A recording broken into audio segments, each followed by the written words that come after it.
We continue our study in the first book of the New Testament, which is the Gospel according to the Apostle Matthew. We find ourselves in this choice at Matthew chapter 13, and we are going to be reading verses 51 and 52. I will be reading from the New American Standard Bible. Have you understood all these things? He said. They said to him, yes. And Jesus said to them, therefore every scribe who has become a disciple of the kingdom of heaven is like a head of a household who brings out of his treasures things new and old. A defining mark of our present age and our modern world today is that we live in an information-driven age. Now, if you're a writer, this is great for you because you can access information from where you are sitting. There is no need to go to a library, be it in your house or the one that the city owns down the street. If you plan to move, you have access to information just like that. Now, if you plan to move across country, you can find information about the schools, churches, and shopping just like that. When you go shopping at any retailer today, you are leaving behind patterns that can be tracked, monitored, and used by retailers. It can help them in the design of their store or in what they carry within the store or maybe in future sales flyers.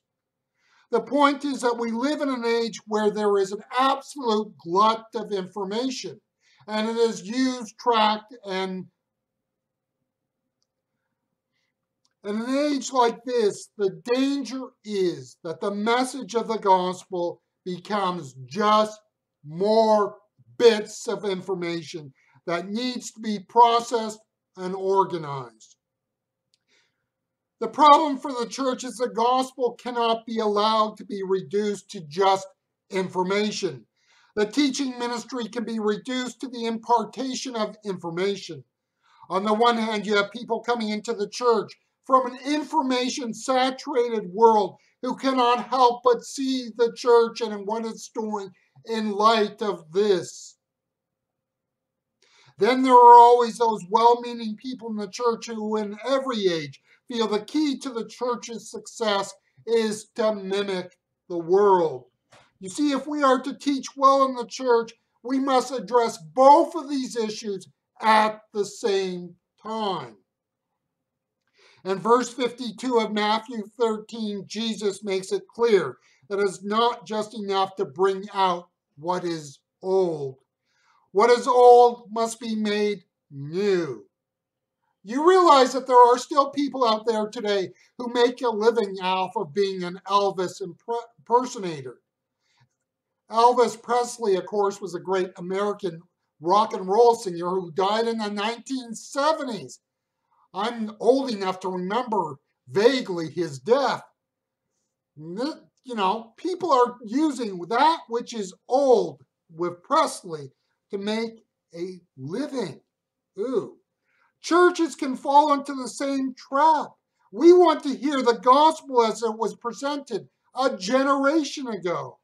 This in spite of the fact that the presentation of the gospel in that day and age had elements within it that were new and newfangled for that day and age. Time passes and what was once new becomes old and becomes traditional.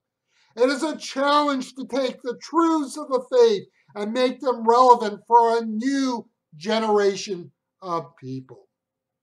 In the teaching ministry of the church, there is a double trouble factor. We can parrot the gospel in a way that is familiar to our culture, or we can parrot the faith in a way that is familiar to the prevailing church culture. Jesus makes it clear that there is always something within the faith to be discovered or to be discovered again. The church cannot be taken hostage by the prevailing culture, be it in the church or in the world we are in. The goal of the teaching ministry of the church is to keep the faith alive and real and relevant. We cannot reach our world with an old, tired faith. In simple terms, organ music just doesn't cut it in our day and age. There are just certain aspects of the church that have to be modernized, update, refreshed, so on and so forth. If the world is to see the faith as real and relevant, then we must begin that process in the church. The teaching ministry of the church is not just about more information. It is ultimately about spiritual formation, character development, life transformation, a faith that actually impacts the world in which people are in. Information tells us what people can do, but spiritual formation will tell people what we are. It is our character development. It is what we do out there. This is what people need to see of us in the church.